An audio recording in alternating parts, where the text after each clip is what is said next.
हरे कृष्णा। आज की कथा में आप सभी भक्तों का हार्दिक स्वागत है। भगवान श्री कृष्ण और श्रीमती राधा रानी की कृपा सदैव आप और आपके समस्त परिवार पर बनी रहे। और अब भगवान श्री हरि विष्णु का ध्यान करके आज की पावन कथा का प्रारंभ करते हैं। मार्कंडे जी कहते हैं कि हे राजन, त्रिपुरी क्षेत्र में ही मरकटी तीर्थ है और मरकटी तीर्थ के पूर्व भाग में परम उत्तम भृगु तीर्थ स्थित है। कार्तिक की पूर्णिमा को इस तीर्थ में स्नान करके मनुष्य सब पापों से मुक्त हो जाता है। वहीं नरकेश्वर नाम से प्रसिद्ध भगवान शिव हैं, जो स्वर्ग और मोक्ष देने वाले हैं। उनके आगे बांस का वृक्ष दिखाई देता है और उसके पूर्व भाग में त्रिलोचन नामक महादेव जी विराजमान है। उनके ललाट में स्थित तृतीय नेत्र का दर्शन करके मुनिश्रेष्ठ भृगु ने पृथ्वी पर दंडवत प्रणाम किया और इस प्रकार उनकी स्तुति की। भृगु बोले कि जो सब जीवों के भीतर उनके आत्मा रूप से विराजमान हैं, समस्त भूतों के ईश्वर हैं, कल्याण एवं ऐश्वर्य प्रदान करने वाले हैं, सबका पाप हर लेने के कारण जिन्हें हर कहते हैं, जो कल्याण स्वरूप, तेज स्वरूप, पशुपति एवं अखिल विश्व के स्वामी हैं, जिनमें दोष मात्र का सर्वथा अभाव है, तथा जो नित्य विज्ञानानंद स्वरूप हैं, उन भगवान शिव को मैं प्रणाम करता हूँ। हे प्रभु, मैं दूसरों का तिरस्कार करने के पाप से पराजित हूँ, मेरी उस पाप से रक्षा कीजिए। हे परमेश्वर, इस क्षणभंगुर शरीर के भीतर मेरे मन में आत्माभिमान का उदय हो गया है। मैं देह को ही आत्मा मानने लगा हूँ। अतएव कुमार्ग की ओर दृष्टि रखने वाले मुझ दीन की आप रक्षा करें। हे प्रभु, मुझ दीन ब्राह्मण को ज्ञान देने के लिए उद्यत होइए। आप तो सदा सबका कल्याण करने वाले हैं, फिर मुझे मूढ़ देखकर भी ज्ञान दान में विलंब क्यों करते हैं। हे हर, आप मेरी बढ़ी हुई तृष्णा को हर लें और मुझे स्थिर रहने वाली लक्ष्मी प्रदान करें। हे महेश्वर, आपके तीर्थों में जाने मात्र से जो पुण्य होता है, वह सदा ही मोह का उच्छेद, पापों का विनाश और संसार सागर से उद्धार करता है, परंतु मुझ भाग्यहीन ने उस पुण्य का संचय भी नहीं किया है। महर्षि भृगु के द्वारा कहे हुए इस करुणा हृदय नामक स्तोत्र का जो प्रतिदिन प्रातःकाल उठकर पाठ करता है, वह परम गति को प्राप्त होता है। इस स्तोत्र से संतुष्ट होकर भगवान शिव ने भृगु से कहा, हे विप्रवर, तुम्हारे मन में जिस जिस वर की अभिलाषा है, वह सब मैं तुझे दूंगा। साथ ही तुम्हें देव दुर्लभ उत्तम सिद्धि भी प्रदान करूंगा। भृगु ने कहा, हे देवेश्वर, यदि आप संतुष्ट हैं और मुझे वर देना चाहते हैं, तो पृथ्वी पर मेरे ही नाम से इस तीर्थ की प्रसिद्धि हो। हे महेश्वर, मेरी दूसरी प्रार्थना है कि आप अपने को उस भृगु क्षेत्र में अवतरित करें, यहाँ सदा ही आपकी स्थिति बनी रहे। भगवान शंकर बोले, हे विप्रवर, ऐसा ही हो, तुम्हारे ही नाम से इस क्षेत्र की ख्याति होगी। हे युधिष्ठिर, इस भृगु क्षेत्र में 8 रुद्र बताए गए हैं। भृगु, शूली, वेद, चंद्र, मुख, अट्टहास, काल तथा कराली। इन सब के कारण भृगु क्षेत्र बहुत ही मनोरम और धन्य धन्य हो गया है। अयन, विषुव, संक्रांति, ग्रहण, व्यतिपात, दिनक्षय और गज छाया आदि योगों में इस तीर्थ के भीतर जो स्नान, दान, होम, तर्पण और देव पूजन आदि सत्कर्म किए जाते हैं, वे सब अक्षय होते हैं। जो भृगु क्षेत्र में स्नान करके वहां एक रात्रि निवास करता है, उसे जो पुण्य प्राप्त होता है, वह सैकड़ों यज्ञों द्वारा भी उपलब्ध होने वाला नहीं है। संयमी मनुष्य भृगु तीर्थ की प्रदक्षिणा करके तत्काल विशुद्ध होकर शिवलोक में प्रतिष्ठित होता है। इस तीर्थ के महात्म्य से मनुष्य सब पातकों से मुक्त हो जाता है। प्राचीन काल में मोहन नाम से प्रसिद्ध एक गंधर्वराज था। वह ब्रह्मा जी की सभा में स्थित होकर सदा उनकी आराधना में ही तत्पर रहता था। एक दिन महर्षि दुर्वासा को वहां उपस्थित देखकर उसने उनकी हंसी उड़ाई। यह देखकर मुनि ने शाप दिया कि अरे, तुझे अपने सुंदर रूप का बड़ा अभिमान है, तू जा चित्रकुष्ठ अर्थात चितकबरी कोढ़ से पीड़ित रह। अब उस शाप से भयभीत होकर गंधर्वराज ने मुनि से कहा कि हे विप्रवर, मुझ अज्ञानी पर प्रसन्न होकर आप अपने शाप का अंत कीजिए।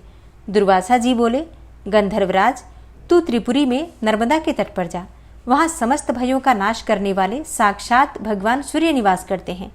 नर्मदा के उत्तर तट पर उनका स्थान भास्कर तीर्थ के नाम से प्रसिद्ध है। उसमें स्नान करने से तुम पर लगा हुआ जो शाप है वो निवृत्त हो जाएगा। तब वह गंधर्वराज दुर्वासा मुनि को प्रणाम करके नर्मदा के तट पर गया। वहां विधि पूर्वक स्नान करके उसने भगवान भास्कर की आराधना की। 3 रात तक आराधना होने पर चौथे दिन प्रातःकाल भगवान सूर्य ने कहा कि हे महाभाग, तुम कोई मनोवांछित वर मांगो। गंधर्व ने कहा कि हे देवेश्वर, आपके प्रसाद से मेरा यह चित्रकुष्ठ निवृत्त हो जाए। तब भगवान सूर्य बोले कि एवमस्तु। तदनंतर वह शाप से मुक्त होकर अपने लोक को चला गया। हे युधिष्ठिर, भास्कर तीर्थ में पुत्र की कामना से सावित्री देवी की आराधना की जाती है। यहाँ स्नान करके सूर्यदेव का पूजन करने से मनुष्य पुत्रवान एवं रोग मुक्त होता है। वहीं दक्षिण भाग में कोटीश्वर महादेव हैं। उनका विधि पूर्वक पूजन करने से मनुष्य कोटि लिंगों की पूजा का फल पा लेता है। जो स्वाधीन अथवा पराधीन होकर भी वहां प्राणों का त्याग करता है, वह सब पापों से मुक्त होकर शिवलोक में प्रतिष्ठित होता है।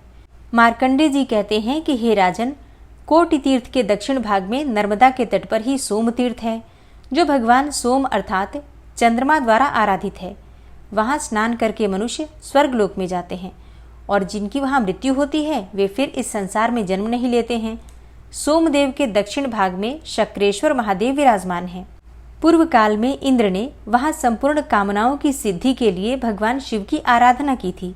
वहीं ब्रह्मकुंड नाम से एक प्रसिद्ध दूसरा तीर्थ है, जहां नर्मदा की धारा उत्तर की ओर बहती है और जहां साक्षात भगवान विष्णु निवास करते हैं। हे महाराज, वहां स्नान करके मनुष्य विष्णुलोक में जाता है। अमावस्या तथा व्यतिपात योग में वहां तिल और जल की अंजलि देने तथा श्राद्ध करने से पितरों को अक्षय तृप्ति होती है। हे नृपश्रेष्ठ, जहां उत्तर वाहिनी नर्मदा, पश्चिम वाहिनी गंगा और पूर्व वाहिनी सरस्वती प्राप्त हो, उस क्षेत्र की अवश्य यात्रा करो। ब्रह्मकुंड के उत्तर भाग में सनातन देव लक्ष्मीपति भगवान मधुसूदन अम्बरीश के नाम से विख्यात हैं। हे राजन, जो एकादशी को वहां स्नान करके भगवान की पूजा करता है, वह सब पापों से मुक्त होता है और भगवान विष्णु के लोक में जाता है। उसी के पश्चिम भाग में हंस तीर्थ है। वहां भी स्नान करके जो श्राद्ध और दान करता है, वह हंस तीर्थ के प्रभाव से तिर्यक योनि अर्थात पशु पक्षियों की योनि में जन्म नहीं लेता। उसके पश्चिम भाग में महाकाल नाम से प्रसिद्ध शिवलिंग है, जिसकी विधि पूर्वक पूजा करके मनुष्य भगवान शिव के लोक में चला जाता है। वहीं मातृतीर्थ नाम से प्रसिद्ध जो पुण्य स्थान है, उसमें मातृकेश्वर लिंग प्रतिष्ठित है। वहां स्नान करने से अश्वमेध यज्ञ का फल प्राप्त होता है। सप्तविंशोद्भव तीर्थ में स्नान करके पितरों को जल और पिंड देने से मनुष्य समस्त मनोवांछित कामनाओं से संपन्न होकर भगवान शिव के लोक में सम्मानित होता है। वहां से पश्चिम ब्रह्मेश्वर लिंग है, जिसकी आराधना साक्षात ब्रह्मा जी ने की है। वह शीघ्र ही समस्त कामनाओं के अनुसार फल देने वाला है। ब्रह्मेश्वर देव के दर्शन से मनुष्य सब पापों से मुक्त हो जाता है। मंगल और चतुर्दशी को विधि पूर्वक उनकी पूजा करके शिव भक्ति में तत्पर रहने वाला मानव शिवलोक में प्रतिष्ठित होता है।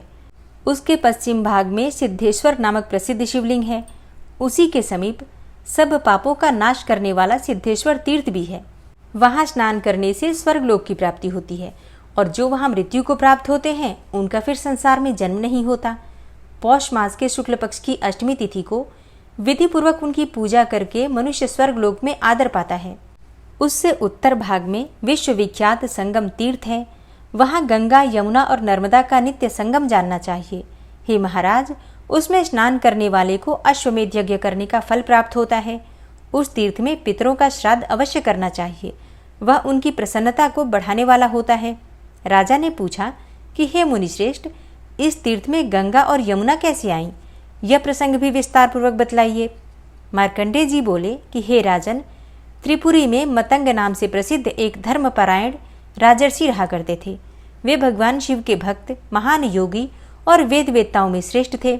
एक दिन तपस्वी मतंग मुनि के समीप उसी मार्ग से जाते हुए सप्तर्षि गण आए और उन्होंने उन ऋषियों को नमस्कार करके अर्घ्य और पाद्य आदि के द्वारा उन सब की पूजा की। जब वे सब लोग कुशासन पर विराजमान हो गए, तब मतंग मुनि विनय पूर्वक बोले, हे महर्षियों, आज मैं धन्य हो गया, क्योंकि आज मेरे यहाँ श्राद्ध के दिन आप जैसे महात्मा ब्राह्मण पधारे हैं। महामुनि मतंग का यह वचन सुनकर वशिष्ठ जी बोले कि हे राजर्षि, हम लोग तो गंगा यमुना के संगम में स्नान करके ही भोजन करेंगे। तब मतंग जी ने हंसकर कहा, अच्छा, आज यहीं गंगा यमुना के संगम में आप लोगों का स्नान होगा। ऐसा कहकर मुनि ने ध्यान में स्थित होकर गंगा और यमुना का आवाहन किया। उनके आवाहन से गंगा और यमुना दोनों नदियां तत्काल ही वहां चली आईं। तब मतंग जी ने कहा कि हे मुनिवरों, अब आप लोग गंगा और यमुना के संगम में स्नान करें। सप्तर्षि महात्मा मतंग का यह अद्भुत कर्म देखकर मन ही मन बड़े विस्मित हुए। तदनंतर उन मुनीश्वरों ने विधि पूर्वक स्नान किया और मतंग मुनि का पितृयज्ञ संपन्न कराकर स्वर्गलोक को प्रस्थान किया। गंगा और यमुना दोनों ही नर्मदा में समा गईं। इस प्रकार वहां सब पापों का नाश करने वाला श्रेष्ठ संगम तीर्थ प्रकट हुआ। जो मनुष्य सब धर्मों से संपन्न और शिव भक्ति में तत्पर होकर सोमवती अमावस्या के दिन संगम तीर्थ में स्नान करता है, वह पहले और पीछे की 7 पीढ़ियों का उद्धार करके तत्काल विशुद्ध होकर स्वर्गलोक में सम्मानित होता है। उसे सब पापों से छुटकारा मिल जाता है। जो क्रोध और इंद्रियों को जीतकर लगातार 6 महीने तक प्रतिदिन वहां स्नान और महेश्वर की पूजा करता है, वह किसी कारण से यदि किसी म्लेच्छ दशा में या फिर जहां कहीं भी मृत्यु को प्राप्त हो जाए, अंत में भगवान शिव के समीप ही जाता है। मार्कंडे जी कहते हैं कि हे राजन, जो मानव ध्रुव तीर्थ में स्नान करके ध्रुवेश्वर महादेव जी का भक्तिपूर्वक पूजन करता है, वह शुभ विद्याधर लोक में 1 लाख वर्षों तक राजा के पद पर प्रतिष्ठित होता है। नर्मदा तट पर एक नाक्षत्र नामक तीर्थ है, जहाँ सब पापों का नाश करने वाले ऋक्षेश्वर महादेव प्रतिष्ठित हैं। वहाँ 27 नक्षत्र सिद्धि को प्राप्त हुए हैं। उस तीर्थ में स्नान करके लोग स्वर्ग में जाते हैं और जिनकी वहाँ मृत्यु हो जाती है वे फिर जन्म न लेकर मुक्त हो जाते हैं, अर्थात मोक्ष को प्राप्त हो जाते हैं। तदनंतर वाराह नाम से विख्यात एक श्रेष्ठ तीर्थ है, जहाँ कल्याणदायिनी नर्मदा शुकरा कहलाती हैं।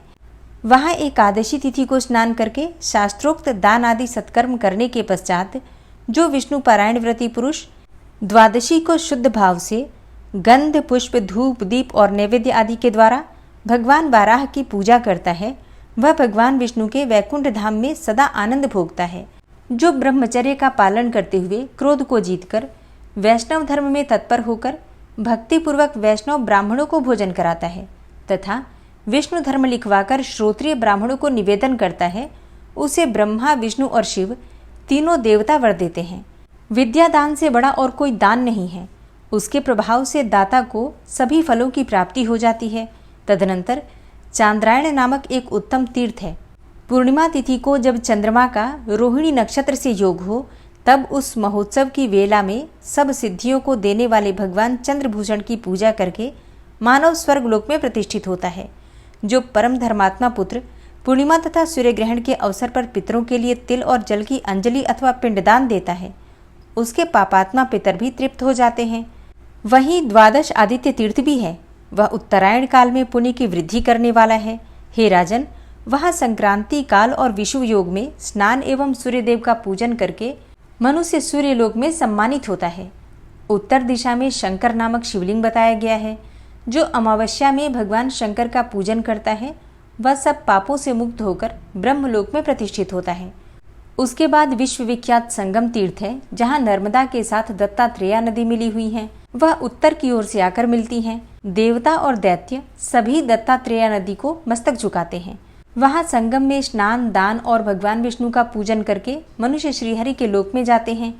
मेधा तिथि कर, स्कंद, सावर्णी, कौशिक, मनु, काश्यप, गालव तथा तपोनिधि मैत्रेय, ये और दूसरे भी उत्तम व्रत का पालन करने वाले बहुत से महर्षि इस तीर्थ के प्रभाव से उत्तम सिद्धि को प्राप्त हो चुके हैं। चंद्रवंश में सत्य धर्म परायण देवानिक नाम से प्रसिद्ध एक राजा हो गए हैं। उनके एक पुत्र हुआ, जिसका नाम रखा गया हरिकेश।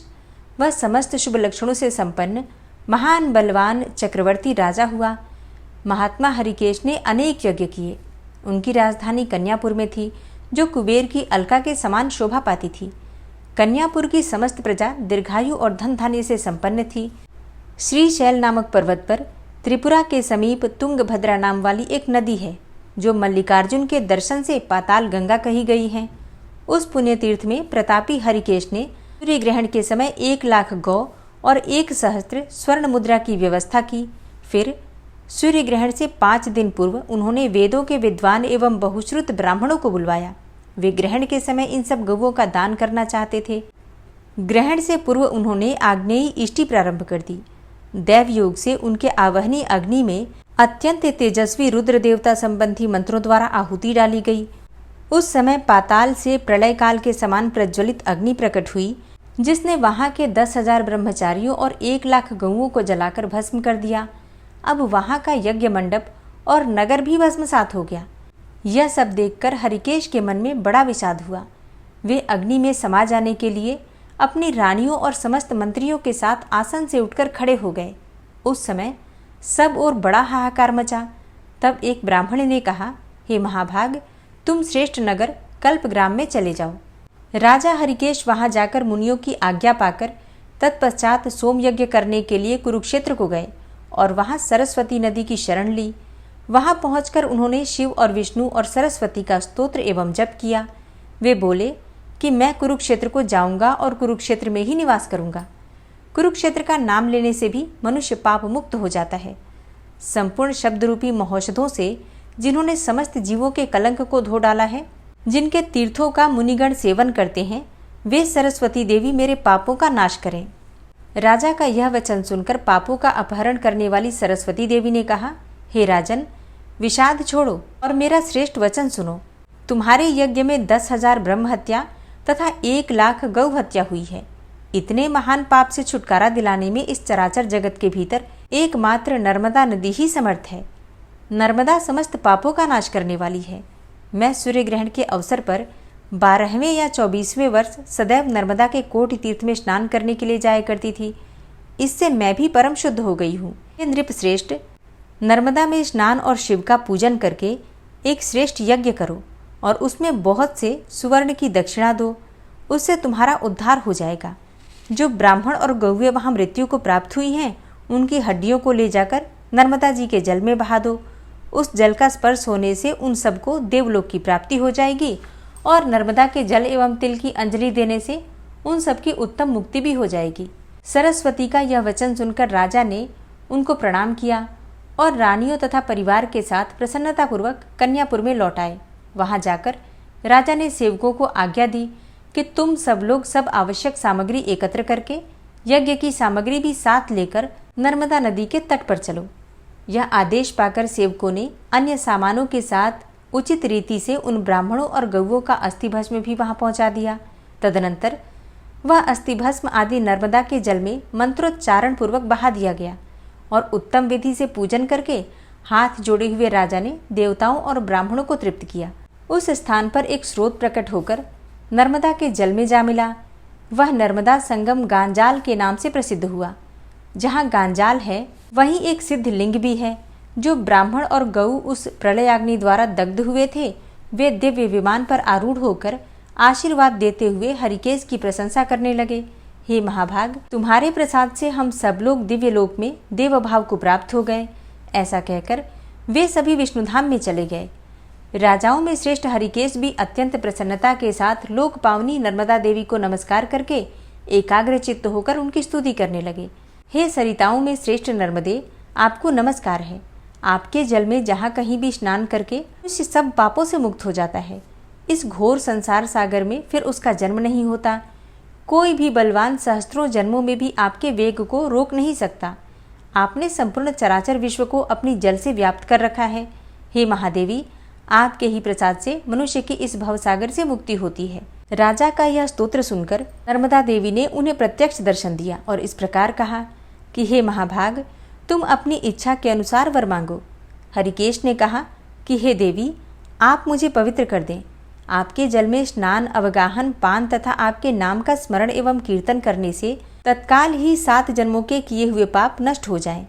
नर्मदा बोली, हे नृपश्रेष्ठ, एवमस्तु। ऐसा कहकर नर्मदा देवी वहीं अंतर्ध्यान हो गई। तदनंतर चक्रवर्ती राजा हरिकेश ने साष्टांग प्रणाम करके इच्छानुसार चलने वाले रथ पर आरूढ़ होकर अपने नगर में प्रवेश किया। वहां अंतःपुर एवं परिवार के साथ उन्होंने प्रचुर भोगों का उपभोग किया और अंतकाल आने पर वे देवलोक को प्राप्त हुए। जय भोलेनाथ। आज की कथा का यहीं पर समापन करती हूँ। इसके आगे का वृतांत आप कल की कथा में सुनेंगे। सूत जी कहते हैं कि हे द्विजवरों, ऋषियों के पुण्यमय संसर्ग से, उनके साथ वार्तालाप करने से तथा उनके द्वारा शरीर का मंथन होने से वेन का सारा पाप निकल गया। तत्पश्चात उसने नर्मदा के दक्षिण तट पर रहकर तपस्या आरंभ की। तृणबिंदु ऋषि के पापनाशक आश्रम पर निवास करते हुए वेन ने काम क्रोध से रहित होकर 100 वर्षों से कुछ अधिक काल तक तप किया। राजा वेन निष्पाप हो गया था, अतः उसकी तपस्या से प्रसन्न होकर शंख, चक्र और गदा धारण करने वाले भगवान श्री विष्णु ने उसे प्रत्यक्ष दर्शन दिया और प्रसन्नतापूर्वक कहा, हे राजन, तुम मुझसे कोई उत्तम वर मांगो। तब वेन ने कहा कि हे देवेश्वर, यदि आप मुझ पर प्रसन्न हैं तो मुझे यह उत्तम वर दीजिए कि मैं पिता और माता के साथ इसी शरीर से आपके परम पद को प्राप्त करना चाहता हूँ। हे देव, आपके ही तेज से आपके परमधाम में जाना चाहता हूँ। भगवान श्री विष्णु बोले, हे महाभाग, पूर्व काल में तुम्हारे पिता अंग ने भी मेरी बड़ी आराधना की थी। उसी समय मैंने उन्हें वरदान दिया था कि तुम अपने पुण्य कर्म से मेरे परम उत्तम धाम को प्राप्त होगे। वेन, मैं तुम्हें पहले का वृतांत बतला रहा हूँ। तुम्हारी माता सुनीता को बाल्यकाल में शुशंख ने कुपित होकर श्राप दिया था। तदनंतर तुम्हारा उद्धार करने की इच्छा से मैंने ही राजा अंग को वरदान दिया कि तुम्हें सुयोग्य पुत्र की प्राप्ति होगी। हे गुणवत्सल, तुम्हारे पिता से तो मैं पहले ही ऐसा कह चुका था। इस समय तुम्हारे शरीर से भी मैं ही अर्थात पृथु के रूप में प्रकट होकर लोक का पालन कर रहा हूँ। पुत्र अपना ही रूप होता है, यह श्रुति सत्य है। अतः हे राजन, मेरे वरदान से तुम्हें उत्तम गति मिलेगी। अब तुम एकमात्र दान धर्म का अनुष्ठान करो। दान ही सबसे श्रेष्ठ है, इसलिए तुम दान दिया करो। दान से पुण्य होता है, दान से पाप नष्ट हो जाते हैं। उत्तम दान से कीर्ति होती है और सुख मिलता है। जो श्रद्धायुक्त चित्त से सुपात्र ब्राह्मण को गौ, भूमि, सोने और अन्न आदि का महादान देता है, वह अपने मन से जिस जिस वस्तु की इच्छा करता है वह सब मैं उसे दे देता हूँ। वेन ने कहा, हे जगन्नाथ, मुझे दानोपयोगी काल का लक्षण बतलाइए, साथ ही तीर्थ का स्वरूप और पात्र के उत्तम लक्षण का भी वर्णन कीजिए। दान की विधि को विस्तार के साथ बतलाने की कृपा कीजिए। मेरे मन में यह सब सुनने की बड़ी इच्छा है।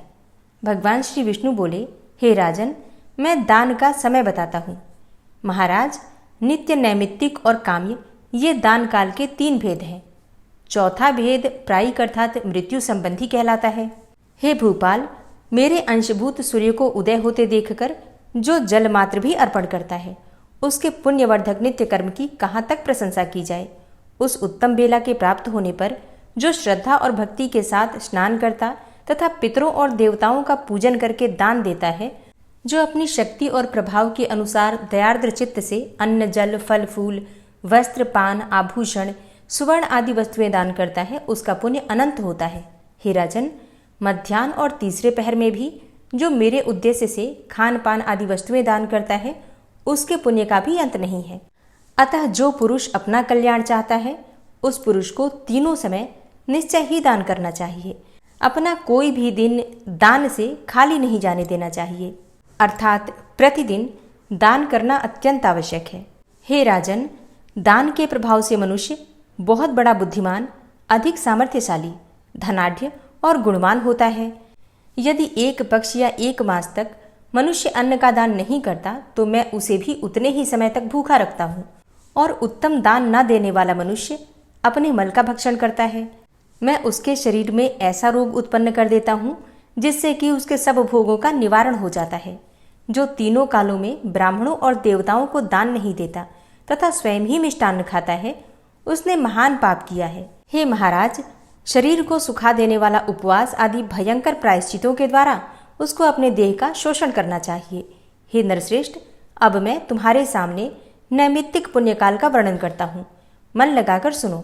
महाराज, अमावस्या, पूर्णिमा, एकादशी, संक्रांति, व्यतिपात और वैधृति नामक योग तथा माघ, आषाढ़, वैशाख और कार्तिक की पूर्णिमा, सोमवती अमावस्या, मनवादि एवं युगादि तिथियां, गज छाया अर्थात आश्विन कृष्ण पक्ष की त्रयोदशी तथा पिता की छया तिथि दान के नैमित्तिक काल बताए गए हैं।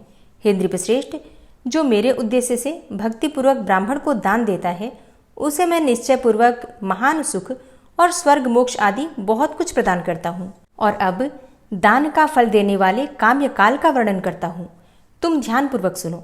समस्त व्रतों और देवता आदि के निमित्त जब सकाम भाव से दान किया जाता है, उसे श्रेष्ठ ब्राह्मणों ने दान का काम्यकाल बताया है। हे राजन, मैं तुमसे आभ्युदयिक काल का भी वर्णन करता हूँ। संपूर्ण शुभ कर्मों का अवसर, उत्तम वैवाहिक उत्सव, नवजात पुत्र के जात कर्म आदि संस्कार तथा चूड़ा कर्म और उपनयन आदि का समय, मंदिर, ध्वजा, देवता, बावली, कुआं, सरोवर और बगीचे आदि की प्रतिष्ठा का शुभ अवसर, इन सबको आभ्युदयिक काल कहा गया है। उस समय जो दान दिया जाता है वह संपूर्ण सिद्धियों को देने वाला होता है। हे नृपश्रेष्ठ, अब मैं पाप और पीड़ा का निवारण करने वाले अन्य काल का वर्णन करता हूँ। मृत्यु काल प्राप्त होने पर अपने शरीर के नाश को समझकर दान देना चाहिए। वह दान यमलोक के मार्ग में सुख पहुंचाने वाला होता है। हे महाराज, नित्य, नैमित्तिक, काम्य और अभ्युदय काल से भिन्न अंत्यकाल अर्थात मृत्यु संबंधी काल का तुम्हें परिचय दिया गया। ये सभी काल अपने कर्मों का फल देने वाले बताए गए हैं।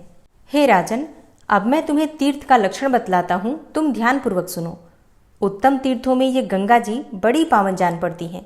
इनके सिवा सरस्वती, नर्मदा, यमुना, तापी अर्थात ताप्ती, चरमनवती, सरयू, घाघरा और वेणु आदि नदी भी पुण्यमयी तथा पाप का नाश करने वाली हैं। कावेरी, कपिला, विशाला, गोदावरी और तुंगभद्रा ये भी जगत को पवित्र करने वाली मानी गई हैं। भीमरथी नदी सदा पाप को भय देने वाली बताई गई है। वेदिका, कृष्णगंगा तथा अन्यान्य श्रेष्ठ नदियां भी उत्तम हैं। पुण्य पर्व के अवसर पर स्नान करने के लिए इनसे संबद्ध अनेकों तीर्थ हैं। गांव अथवा जगत में भी जहां भी नदियां हों, सर्वत्र ही वे पावन मानी गई हैं। अतः वहां जाकर स्नान, दान आदि कर्म करने चाहिए। यदि नदियों के तीर्थ का नाम ज्ञात न हो तो उसका विष्णु तीर्थ नाम रख लेना चाहिए, क्योंकि सभी तीर्थों में मैं ही देवता हूँ। तीर्थ भी मुझसे भिन्न नहीं है, यह निश्चित बात है। जो साधक तीर्थ देवताओं के पास जाकर मेरे ही नाम का उच्चारण करता है, उसे मेरे नाम के अनुसार ही पुण्य फल प्राप्त होता है। हे नृपनंदन, अज्ञात तीर्थों और देवताओं की सानिधि में स्नान, दान आदि करते हुए मेरे ही नाम का उच्चारण करना चाहिए। विधाता ने तीर्थ का नाम ही ऐसा रखा है। भूमंडल पर 7 सिंधु परम पवित्र और सर्वत्र स्थित हैं। जहाँ कहीं भी उत्तम तीर्थ प्राप्त हो वहाँ स्नान, दान आदि कर्म करना चाहिए। उत्तम तीर्थ के प्रभाव से अक्षय फल की प्राप्ति होती है। हे राजन, मानस आदि सरोवर भी पावन तीर्थ बताए गए हैं तथा जो छोटी छोटी नदियां हैं उनमें भी तीर्थ प्रतिष्ठित है। कुएं को छोड़कर जितने भी खोदे हुए जलाशय हैं उनमें तीर्थों की प्रतिष्ठा है। भूतल पर जो मेरु आदि पर्वत हैं वे भी तीर्थ रूप हैं। यज्ञ भूमि, यज्ञ और अग्निहोत्र में भी तीर्थ की प्रतिष्ठा की गई है। शुद्ध श्राद्ध भूमि, देव मंदिर, होमशाला, वैदिक स्वाध्याय मंदिर, घर का पवित्र स्थान और गौशाला ये सभी उत्तम तीर्थ हैं। जहाँ ब्राह्मण निवास करता हो वहाँ भी तीर्थ की प्रतिष्ठा है। जहाँ पवित्र बगीचे हों, जहाँ पीपल, ब्रह्म वृक्ष अर्थात पाकर और बरगद का वृक्ष हो तथा जहाँ अन्य जंगली वृक्षों का समुदाय हो, उन सब स्थानों पर तीर्थ का निवास है। इस प्रकार इन तीर्थों का वर्णन किया गया। जहाँ पिता और माता रहते हों, जहाँ पुराणों का पाठ होता है, जहाँ गुरु का निवास है तथा जहाँ सती स्त्री रहती है वह स्थान निस्संदेह तीर्थ है। जहाँ श्रेष्ठ पिता और सुयोग्य पुत्र निवास करते हैं वहाँ भी तीर्थ है। ये सभी स्थान तीर्थ माने गए हैं। हे महाप्राज्ञ, अब तुम दान के उत्तम पात्र का लक्षण सुनो। दान श्रद्धा पूर्वक देना चाहिए। उत्तम कुल में उत्पन्न, वेदाध्ययन में तत्पर, शांत, जितेंद्रिय, दयालु, शुद्ध, बुद्धिमान, ज्ञानवान, देव पूजा पारायण, तपस्वी, विष्णु भक्त, ज्ञानी, धर्मज्ञ, सुशील और पाखंडियों के संग से रहित ब्राह्मण ही दान का श्रेष्ठ पात्र है। ऐसे पात्र को पाकर अवश्य दान देना चाहिए। अब मैं दूसरे दान पात्रों को बताता हूँ। उपर्युक्त गुणों से युक्त बहिन के पुत्र अर्थात भांजे को तथा पुत्री के पुत्र अर्थात दोहित्र को भी दान का उत्तम पात्र समझना चाहिए। इन्हीं भावों से युक्त दामाद, गुरु और यज्ञ की दीक्षा लेने वाला पुरुष भी उत्तम पात्र है। हे नरश्रेष्ठ, ये दान देने योग्य श्रेष्ठ पात्र बताए गए हैं। जो वेदोक्त आचार से युक्त हो वह भी दान का पात्र है। धूर्त और काने ब्राह्मण को दान न दें। जिसकी स्त्री अन्यान्य दुष्कर्म में प्रवृत्त हो, जो स्त्री के वशीभूत रहता हो, उसे भी दान देना निषिद्ध है। चोर को भी दान नहीं देना चाहिए। उसे दान देने वाला मनुष्य तत्काल चोर के समान हो जाता है। अत्यंत जड़ और विशेषतः शठ ब्राह्मण को भी दान देना उचित नहीं है। वेद शास्त्र का ज्ञाता होने पर भी जो सदाचार से रहित हो वह श्राद्ध और दान में सम्मिलित करने योग्य कदापि नहीं है। श्रद्धापूर्वक उत्तम काल में, उत्तम तीर्थ में और उत्तम पात्र को दान देने से उत्तम फल मिलता है। हे राजन, संसार में प्राणियों के लिए श्रद्धा के समान पुण्य, श्रद्धा के समान सुख और श्रद्धा के समान तीर्थ नहीं है। हे नृपश्रेष्ठ, श्रद्धा भाव से युक्त होकर मनुष्य पहले मेरा स्मरण करे, उसके बाद सुपात्र के हाथ में उस द्रव्य का दान करे। इस प्रकार विधिवत दान करने का जो अनंत फल है उसे मनुष्य पा जाता है और मेरी कृपा से सुखी हो जाता है। भगवान श्री विष्णु कहते हैं, हे नृपश्रेष्ठ, अब मैं पुनः नैमित्तिक दान का वर्णन करता हूँ। जो सत्पात्र को अर्थात सुयोग्य पात्र को हाथी, घोड़ा और रथ का दान करता है वह भृत्यों सहित पुण्यमय प्रदेश का राजा होता है। राजा होने के साथ ही वह धर्मात्मा, विवेकी, बलवान, उत्तम बुद्धि से युक्त, संपूर्ण प्राणियों के लिए अजेय और महान तेजस्वी होता है। हे महाराज, जो महान पर्व आने पर भूमि दान अथवा गोदान करता है वह सब भोगों का अधीश्वर होता है। जो पर्व आने पर तीर्थ में गुप्त दान देता है उसे शीघ्र ही अक्षय निधियों की प्राप्ति होती है। जो तीर्थों में महापर्व के प्राप्त होने पर ब्राह्मण को सुंदर वस्त्र और सुवर्ण का महादान देता है उसके बहुत से सद्गुणी और वेदों के पारगामी पुत्र उत्पन्न होते हैं। वे सभी आयुष्मान, पुत्रवान, यशस्वी, पुण्यात्मा, यज्ञ करने वाले तथा तत्वज्ञानी होते हैं। हे महामते, दान करने वाले को सुख, पुण्य एवं धन की प्राप्ति होती है। हे महाराज, कपिला गौ का दान करने वाले पुरुष महान सुख भोगते हैं और ब्रह्मा की आयु पर्यंत वे भी ब्रह्मलोक में निवास करते हैं। सुशील ब्राह्मण को वस्त्र सहित सुवर्ण का दान देकर मनुष्य अग्नि के समान तेजस्वी होता है और अपनी इच्छा के अनुसार वैकुंठ धाम में निवास करता है। और अब आभ्युदयिक दान का वर्णन करता हूँ, तुम ध्यानपूर्वक सुनो।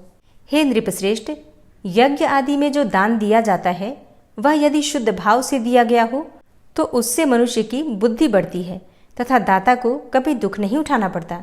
वह जीवन भर सुख भोगता है और मृत्यु के पश्चात दिव्य गति को प्राप्त होकर इंद्रलोक के भोगों का अनुभव करता है। इतना ही नहीं, वह 1000 कल्पांतक के लिए अपने कुल को स्वर्ग में ले जाता है। अब दूसरे प्रकार का दान बताता हूँ, तुम ध्यानपूर्वक सुनो। शरीर को बुढ़ापे से पीड़ित और क्षीण जानकर मनुष्य को अपने कल्याण के लिए दान अवश्य करना चाहिए। उसे किसी की भी आशा नहीं रखनी चाहिए।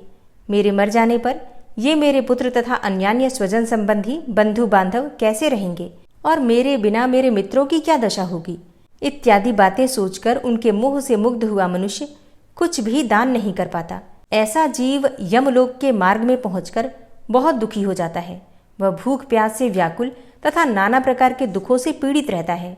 संसार में कोई भी किसी का नहीं है। अतः जीते जी स्वयं ही अपने लिए दान करना चाहिए। अन्न, जल, सोना, बछड़े सहित उत्तम गौ, भूमि तथा नाना प्रकार के फल दान करने चाहिए। यदि अधिक शुभ फल की इच्छा हो तो पैरों को आराम देने वाले जूते भी दान देने चाहिए। तब बेन ने पूछा, भगवन, पुत्र, पत्नी, माता, पिता और गुरु ये सब तीर्थ कैसे हैं? इस विषय का विस्तार के साथ वर्णन कीजिए। भगवान श्री विष्णु बोले, हे राजन, पहले इस बात को सुनो कि पत्नी कैसे तीर्थ है। काशी नाम की एक बहुत बड़ी पुरी है जो गंगा से सटकर बसी होने के कारण बहुत सुंदर दिखाई देती है। उसमें एक वैश्य रहते थे जिनका नाम था कृकल। उनकी पत्नी परम साध्वी तथा उत्तम व्रत का पालन करने वाली थी। वह सदा धर्माचरण में रत रहती थी और पतिव्रता थी। उसका नाम था सुकला। सुकला के अंग पवित्र थे। वह सुयोग्य पुत्रों की जननी, सुंदरी, मंगलमयी, सत्यवादिनी, शुभा और शुद्ध स्वभाव वाली थी। उसकी आकृति देखने में बड़ी मनोहर थी। व्रतों का पालन करना उसे अत्यंत प्रिय था। इस प्रकार वह मनोहर मुस्कान वाली सुंदरी अनेकों गुणों से युक्त थी। वे वैश्य भी उत्तम वक्ता थे, धर्मज्ञ थे, विवेक संपन्न थे और गुणी थे। वैदिक तथा पौराणिक धार्मिक श्रवण में उनकी बड़ी लगन थी। उन्होंने तीर्थ यात्रा के प्रसंग में यह बात सुनी थी कि तीर्थ का सेवन बहुत पुण्यदायक है। वहां जाने से पुण्य के साथ ही मनुष्य का भी कल्याण होता है। इस बात पर उनके मन में श्रद्धा तो थी ही, ब्राह्मणों और व्यापारियों का साथ भी मिल गया। इससे वे धर्म के मार्ग पर चल दिए। उन्हें जाते देखकर उनकी पतिव्रता पत्नी पति के स्नेह से मुग्ध होकर बोली। शुक्ला ने कहा, हे प्राणनाथ, मैं आपकी धर्म पत्नी हूँ, अतः आपके साथ रहकर पुण्य करने का मेरा अधिकार है। मैं आपके मार्ग पर चलती हूँ और इस सद्भाव के कारण मैं कभी आपको अपने से अलग नहीं कर सकती। आपकी छाया का आश्रय लेकर मैं पातिव्रत्य के उत्तम व्रत का पालन करूंगी, जो नारियों के पाप का नाशक और उन्हें सद्गति प्रदान करने वाला है। जो स्त्री पतिपरायणा होती है वह संसार में पुण्यमयी कहलाती है। युवतियों के लिए पति के सिवा दूसरा कोई ऐसा तीर्थ नहीं है जो इस लोक में सुखद और परलोक में स्वर्ग तथा मोक्ष प्रदान करने वाला हो। हे साधु श्रेष्ठ, स्वामी के दाहिने चरण को प्रयाग समझिए और बाएं को पुष्कर। जो स्त्री ऐसा मानती है तथा इसी भावना के अनुसार पति के चरणोदक से स्नान करती है, उसे उन तीर्थों में स्नान करने का पुण्य प्राप्त हो जाता है। इसमें तनिक भी संदेह नहीं कि स्त्रियों के लिए पति के चरणोदक का अभिषेक प्रयाग और पुष्कर तीर्थ में स्नान करने के समान है। पति समस्त तीर्थों के समान है। पति संपूर्ण धर्मों का स्वरूप है। यज्ञ की दीक्षा लेने वाले पुरुष को यज्ञों के अनुष्ठान से जो पुण्य प्राप्त होता है, वही पुण्य साध्वी स्त्री अपने पति की पूजा करके तत्काल प्राप्त कर लेती है। अतः हे प्रियतम, मैं भी आपकी सेवा करती हुई तीर्थों में चलूंगी और आपकी ही छाया का अनुसरण करती हुई लौट आऊंगी। कृकल ने अपनी पत्नी के रूप, शील, गुण, भक्ति और सुकुमारता देखकर बारंबार उस पर विचार किया। यदि मैं अपनी पत्नी को साथ ले लूं तो मैं तो अत्यंत दुखदायी दुर्गम मार्ग पर भी चल सकूंगा, किंतु वहां सर्दी और धूप के कारण इस बेचारी का तो हुलिया ही बिगड़ जाएगा। रास्ते में कठोर पत्थरों से ठोकर खाकर इसके कोमल चरणों को बड़ी पीड़ा होगी और इस अवस्था में इसका चलना असंभव हो जाएगा। भूख प्यास से जब इसके शरीर को कष्ट पहुंचेगा तो न जाने इसकी क्या दशा होगी। यह सदा मुझे अपने प्राणों से भी बढ़कर प्रिय है तथा नित्य निरंतर मेरे गार्हस्थ धर्म का यही एक आधार है। यह बाला यदि मर गई तो मेरा तो सर्वनाश ही हो जाएगा। यही मेरे जीवन का अवलंबन है, यही मेरे प्राणों की अधीश्वरी है। अतः मैं इसे तीर्थों में नहीं ले जाऊंगा, अकेला ही यात्रा करूंगा। यह सोचकर उन्होंने अपनी पत्नी से कहा, मैं तेरा कभी त्याग नहीं करूंगा। और फिर बिना बताए ही वे चुपके से साथियों के साथ चले गए। महाभाग कृकल बड़े पुण्यात्मा थे और फिर उनके चले जाने पर सुंदरी शुक्ला देवाराधन की बेला में पुण्यमय प्रभात के समय जब सोकर उठी तब उसने स्वामी को घर में नहीं देखा। फिर तो वह हड़बड़ाकर उठ बैठी और अत्यंत शोक से पीड़ित होकर रोने लगी।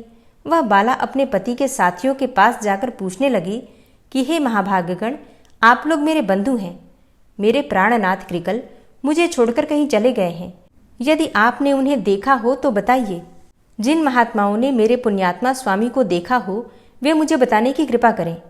उसकी बात सुनकर जानकार लोगों ने उससे परम बुद्धिमान कृकल के विषय में इस प्रकार कहा, हे शुभे, तुम्हारे स्वामी कृकल धार्मिक यात्रा के प्रसंग से तीर्थ सेवन के लिए गए हैं। तुम शोक क्यों करती हो? हे भद्रे, वे बड़े बड़े तीर्थों की यात्रा पूरी करके फिर लौट आएंगे। भगवान विष्णु कहते हैं कि हे राजन, विश्वासी पुरुषों के द्वारा इस प्रकार विश्वास दिलाए जाने पर शुक्ला पुनः अपने घर में गई और करुण स्वर से फूट फूट कर रोने लगी। वह पति पारायणा नारी थी।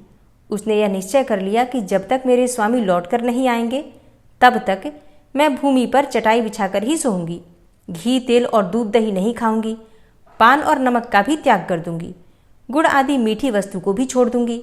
जब तक मेरे स्वामी का पुनः आगमन नहीं होगा तब तक एक समय भोजन करूंगी अथवा उपवास करके ही रह जाऊंगी। इस प्रकार नियम लेकर शुक्ला बड़े दुख से दिन बिताने लगी। उसने एक वेणी धारण करना आरंभ कर दिया। एक ही अंगिया से वह अपने शरीर को ढकने लगी। उसका वेश मलिन हो गया। वह एक ही मलिन वस्त्र धारण करके रहती और अत्यंत दुखित होकर लंबी सांस खींचती हुई हाहाकार किया करती थी। विरह अग्नि से दग्ध होने के कारण उसका शरीर काला पड़ गया, उस पर मैल जम गया। इस तरह दुखमय आचार का पालन करने से वह अत्यंत दुबली हो गई। निरंतर पति के लिए ही व्याकुल रहने लगी। दिन रात रोती रहती थी। रात को उसे कभी नींद नहीं आती थी और न ही उसे भूख लगती थी।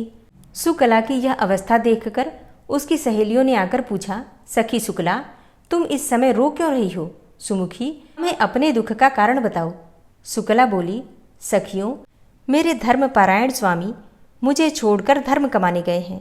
मैं निर्दोष, साध्वी, सदाचार पारायणा और पतिव्रता हूँ। फिर भी मेरे प्राणाधार मेरा त्याग करके तीर्थ यात्रा कर रहे हैं। इसी से मैं दुखी हूँ। उनके वियोग से मुझे बड़ी पीड़ा हो रही है।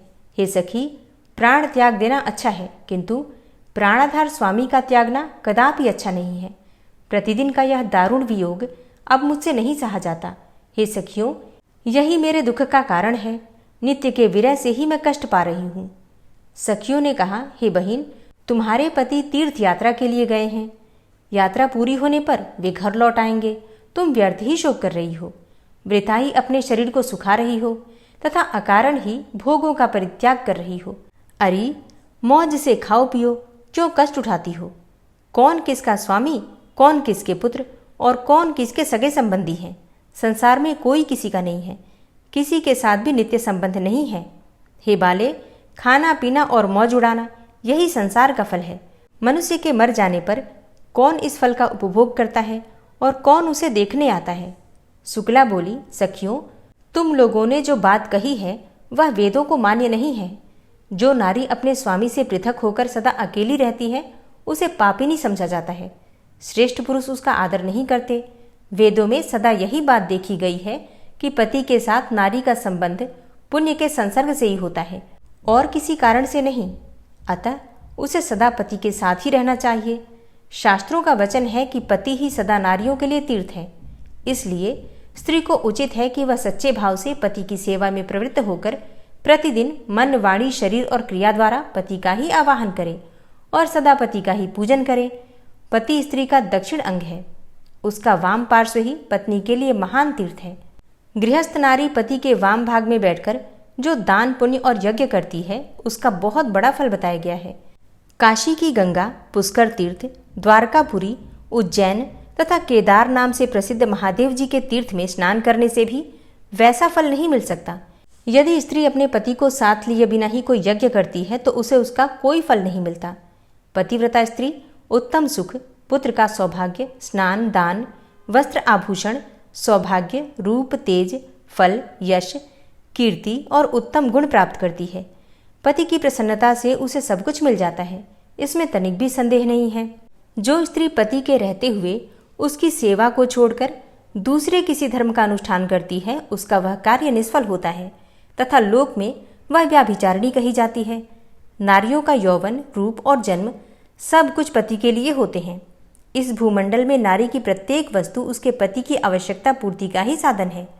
जब स्त्री पतिहीन हो जाती है तब उसे भूतल पर सुख, रूप, यश, कीर्ति और पुत्र कहाँ मिलते हैं। वह तो संसार में परम दुर्भाग्य और महान दुख भोगती है। पाप का भोग ही सदा उसके हिस्से में पड़ता है। उसे सदा दुखमय आचार का पालन करना पड़ता है। पति के संतुष्ट रहने पर समस्त देवता स्त्री से संतुष्ट रहते हैं। ऋषि और मनुष्य भी प्रसन्न रहते हैं। हे राजन, पति ही स्त्री का स्वामी, पति ही गुरु, पति ही देवताओं सहित उसका इष्ट देव और पति ही तीर्थ एवं पुण्य है। पति के बाहर चले जाने पर यदि स्त्री श्रृंगार करती है तो उसका रूप, वर्ण सब कुछ भार रूप हो जाता है। पृथ्वी पर लोग उसे देखकर कहते हैं कि यह निश्चय ही व्याभिचारिणी है। इसलिए किसी भी पत्नी को अपने सनातन धर्म का त्याग नहीं करना चाहिए। हे सखियों, इस विषय में एक पुराना इतिहास सुना जाता है जिसमें रानी सुदेवा के पापनाशक एवं पवित्र चरित्र का वर्णन है। तब सखियों ने पूछा, हे महाभागे, ये रानी सुदेवा कौन थी? उनका आचार विचार कैसा था? ये हमें भी बताओ। हरे कृष्णा। आज की कथा का यहीं पर समापन करती हूँ और कल की कथा में आप जानेंगे कि रानी सुदेवा कौन थी। उम्मीद करती हूँ कि आज की कथा आपके लिए जरूर लाभकारी होगी। ओम विश्वं विष्णुर्वषट्कारो भूत भव्य भवत् प्रभु भूतकृत भूतभृत भावो भूतात्मा भूतवाहन भूतात्मा परमात्मा च मुक्तानां परमागति अव्ययः पुरुषः साक्षी क्षेत्रज्ञो अक्षर एव च योगो योग विदां नेता प्रधान पुरुषेश्वरः नारसिंह वपुः श्रीमान् केशवः पुरुषोत्तमः सर्वः शर्वः शिवस्थाणुर्भूतादिर्निधिर्व्ययः संभवो भावनो भर्ता प्रभवः प्रभुरीश्वरः स्वयंभू शंभुरादित्यः पुष्कराक्षो महास्वनः अनादिनिधनो धाता विधाता धातुरुत्तमः अप्रमेयो ऋषिकेश पद्मनाभो अमरप्रभु विश्वकर्मा मनुस्त्वष्टा स्थविष्ठः स्थविरो ध्रुवः अग्राह्यः शाश्वतः कृष्णो लोहिताक्षः प्रतर्दनः प्रभूतस्त्रिककुब्धाम पवित्रं मङ्गलं परम् ईशानः प्राणदः प्राणो ज्येष्ठः श्रेष्ठः प्रजापति हिरण्यगर्भो भूगर्भो माधवो मधुसूदनः ईश्वरो विक्रमी धन्वी मेधावी विक्रमः क्रमः अनुत्तमो दुराधर्षः कृतज्ञः कृतिरात्मवान् सुरेशः शरणं शर्म विश्वरेताः प्रजाभवः अह संवत्सरो व्यालः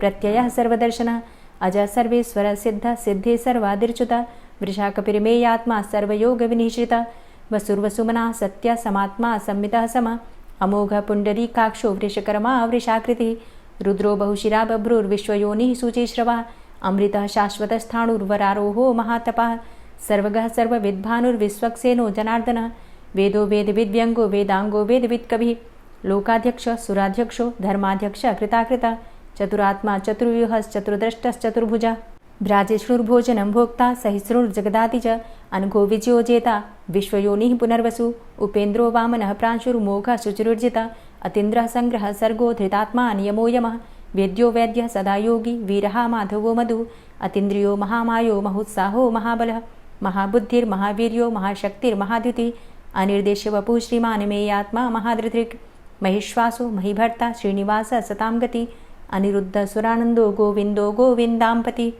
मरीचिर्दमनो हंस सुपर्णो भुजगोत्तम हिरण्यनाभ सुतपा पद्मनाभ प्रजापति अमृत्यु सर्वदिक्सिंह संधाता संधिमान स्थिर अजो दूर्मर्षण शास्ता विश्रुतात्मा सुरारिहा गुरुर्गुर्तमो धाम सत्य सत्य पराक्रम निमिषो अनिमिषो श्रग्वी वाचस्पति रुदारधि अग्रणिर्ग्रामणी श्रीमान् न्यायो नेता समीरण सहस्रमूर्धा विश्वात्मा सहस्राक्ष सहस्रपात आवर्तनो निवृत्तात्मा संवृतः संप्रमर्दन अहसंवर्तको वह निर्निलोधरणीधर सुप्रसादः प्रसन्नात्मा विश्वदृग् विशुभुग् विभु सत्कर्ता सत्कृतः साधु जहनुर्नारायणो नरः असंख्येयो अप्रमेयात्मा विशिष्ट शिष्टकृच्छुवि सिद्धार्थ सिद्धसंकल्प सिद्धिदः सिद्धिसाधनः वृषाहि वृषभो विष्णुर्विष्पर्वा वृषोदरः वर्धनो वर्धमानश्च विविक्तः श्रुतिसागरः सुभुजो दूर्धरो वाग्मी महेन्द्रो वसुदो वसु नैकरूपो बृहद्रूप शिपिविष्टः प्रकाशनः ओजस्तेजो द्युतिधर प्रकाशात्मा प्रतापनः रिद्धस्पष्टाक्षरो मन्त्रश्चन्द्रांशुर्भास्करदुतिः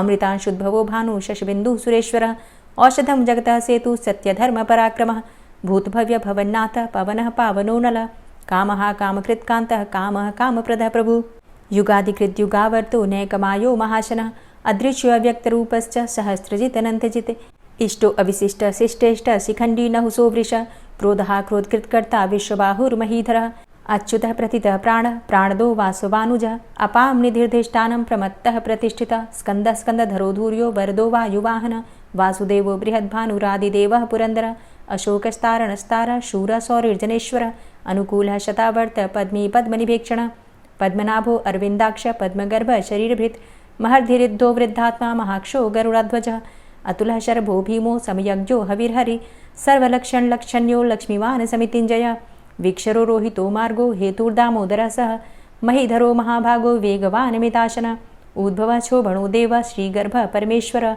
करणं कारणं कर्ता विकर्ता गहनो गुहः व्यवसायो व्यवस्थान संस्थान स्थानदो ध्रुवः परर्थी परमस्पस्तुष्टः पुष्टः सुभेक्षणः रामो विरामो विरजो मार्गो नेयो नयोनयः वीरः शक्तिमतां श्रेष्ठो धर्मो धर्मविदुत्तमः वैकुण्ठः पुरुषः प्राणः प्राणदः प्रणवः पृथुः हिरण्यगर्भः शत्रुघ्नो व्याप्तो वायुरुधोक्षजः ऋतुः सुदर्शनः कालः परमेष्ठी परिग्रहः उग्रः संवत्सरो दक्षो विश्रामो विश्वदक्षिणः विस्तारः स्थावरस्थाणु प्रमाणं बीजमव्ययम् अर्थो अनर्थो महाकोशो महाभोगो महाधनः अनिर्विण्णः स्थविष्टोऽभू धर्मयुपो महामख नक्षत्रनेमिर्नक्षत्री क्षमा चामः समीहनः यज्ञ इज्यो महेज्यश्च क्रतुः सत्रं सतां गतिः सर्वदर्शी विमुक्तात्मा सर्वज्ञो ज्ञानमुत्तमं सुव्रतः सुमुखः सुष्मा सुघोषः सुखदः सुहृतः मनोहरो जित्क्रोधो वीरबाहुर्विदारणः स्वापनः स्ववसो व्यापी नैकात्मा नैककर्मकृत् वत्सरो वत्सलो वत्सी रत्नगर्भो धनेश्वरः धर्मगुप्त धर्मकृद्धर्मी सदसक्षरमक्षरम् अविज्ञाता सहस्रांशुर्विधाता कृतलक्षणः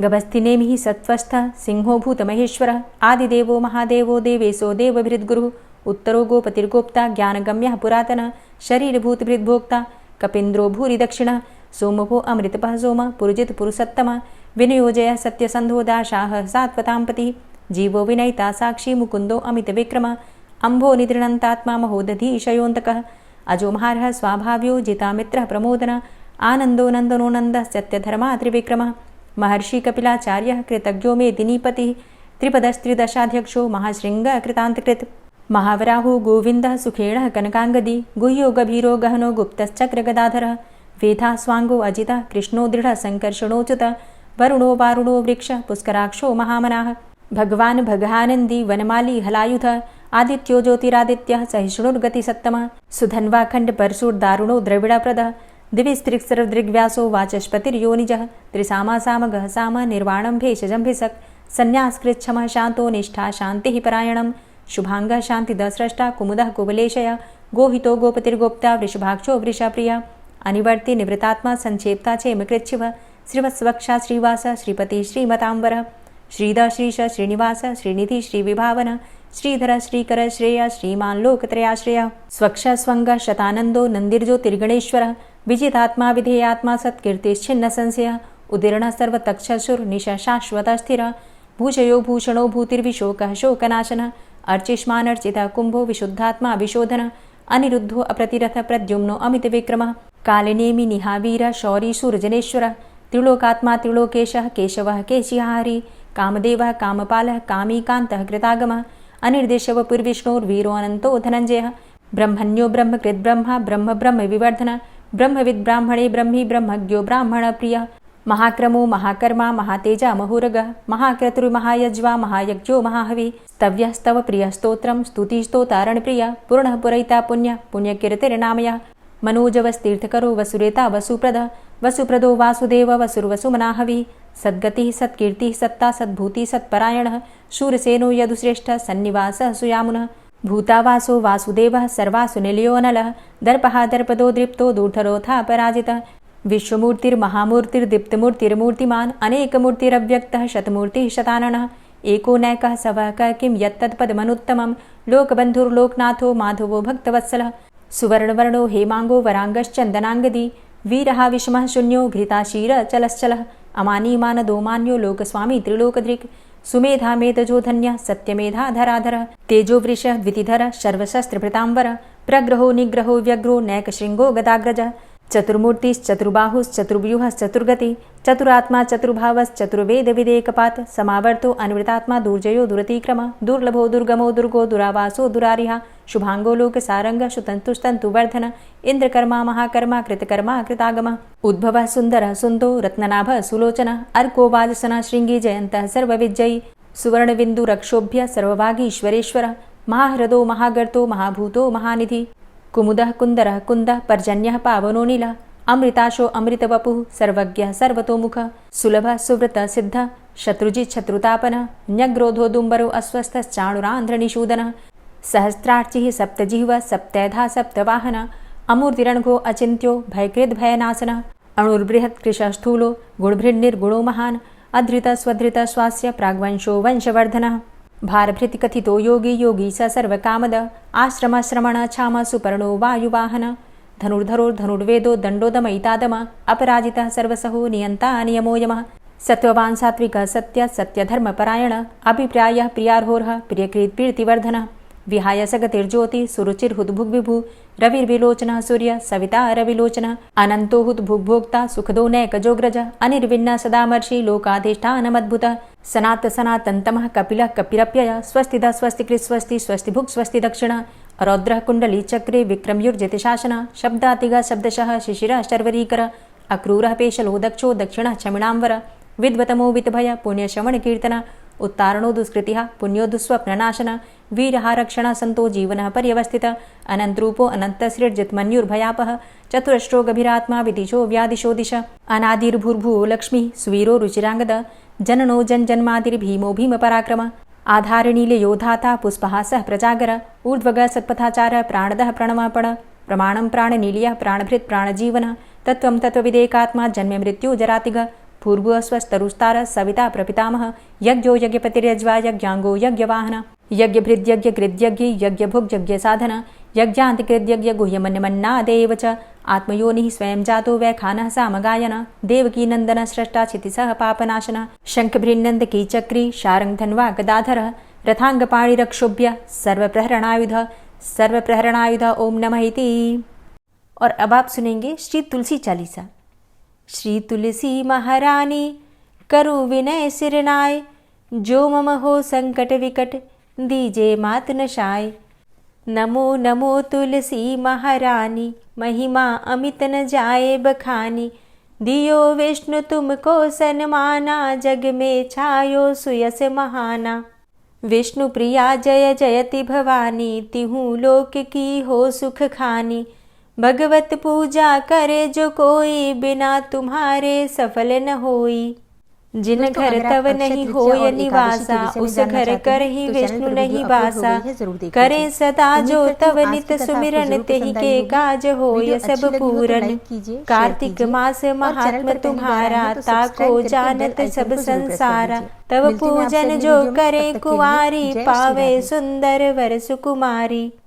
करे जो पूजा नित प्रति नारी सुख संपत्ति से होय सुखारी। वृद्धा नारी करे जो पूजन मिले भक्ति होवे पुलकित मन। श्रद्धा से पूजे जो कोई भवनिधि से तर जावे सोई। कथा भागवत यज्ञ करावे तुम बिन नहीं सफलता पावे। छायो तब प्रताप जग भारी ध्यावत तुम्हि सकल चित धारी। तुम्ही मात यंत्रन तंत्रन में, सकल काज सिद्धि होवे क्षण में। औषधि रूप आप हो माता, सब जग में तव यश विख्याता। देव ऋषि मुनि और तपधारी, करत सदा तव जय जयकारी। वेद पुराणन तव यश गाया, महिमा अगम पार नहीं पाया। नमो नमो जय जय सुख कारणी, नमो नमो जय दुख निवारणी। नमो नमो सुख संपत्ति देनी, नमो नमो अघ काटन चेनी।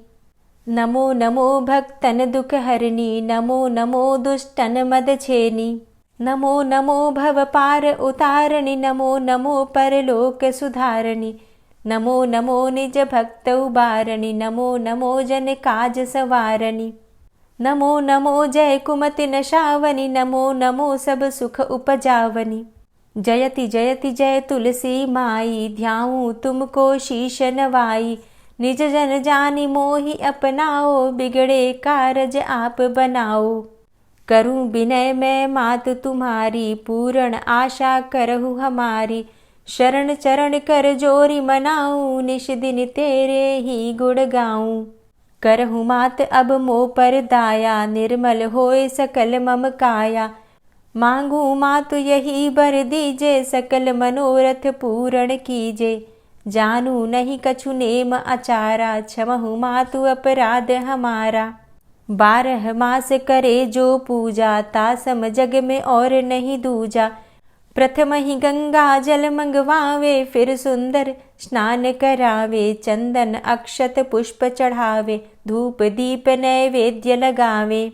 करें आचमन गंगा जल से, ध्यान करे हृदय निर्मल से। पाठ करे फिर चालीसा की, स्तुति करे मात तुलसा की। यह विधि पूजा करे हमेशा, ताके तन नहीं रहे कलेशा। करे मास कार्तिक का साधन, सोवे नित पवित्र हुई जाहि। है यह कथा महासुखदाई, पढ़े सुने सो भव तर जाई। यह श्री तुलसी चालीसा, पाठ करे जो कोय। गोविंद सो फल पावही, जो मन इच्छा होय। तुलसी चालीसा संपूर्ण। और अब आप सुनेंगे तुलसी महारानी की आरती। तुलसी महारानी नमो नमो, हरि की पटरानी नमो नमो। तुलसी महारानी नमो नमो, हरि की पटरानी नमो नमो। धन्य तुलसी पूर्ण तप कीनो, धन्य तुलसी पूर्ण तप कीनो। शालिग्राम की बनी पटरानी नमो नमो। तुलसी महारानी नमो नमो, हरि की पटरानी नमो नमो। जाके पत्र मंजरी कोमल, जाके पत्र मंजरी कोमल। श्रीपति कमल चरण लपटानी नमो नमो, हरि की पटरानी नमो नमो। तुलसी महारानी नमो नमो। धूप दीप नैवेद्य आरती, धूप दीप नैवेद्य आरती। पुष्पन की वर्षा बरसानी नमो नमो, हरि की पटरानी नमो नमो। तुलसा महारानी नमो नमो। 56 भोग 36 व्यंजन, 56 भोग 36 व्यंजन। बिन तुलसा हरि एक न मानी नमो नमो। तुलसी महारानी नमो नमो, हरि की पटरानी नमो नमो। सभी सखी मैया तेरो यश गावे, सभी सखी मैया तेरो यश गावे। भक्ति दान दीजे महारानी नमो नमो। तुलसा महारानी नमो नमो, हरि की पटरानी नमो नमो। नमो नमो तुलसा महारानी, नमो नमो तुलसी महारानी। तुलसी महारानी नमो नमो, हरि की पटरानी नमो नमो। तुलसी महारानी नमो नमो, हरि की पटरानी नमो नमो। प्रेम से बोलिए तुलसी मैया की जय।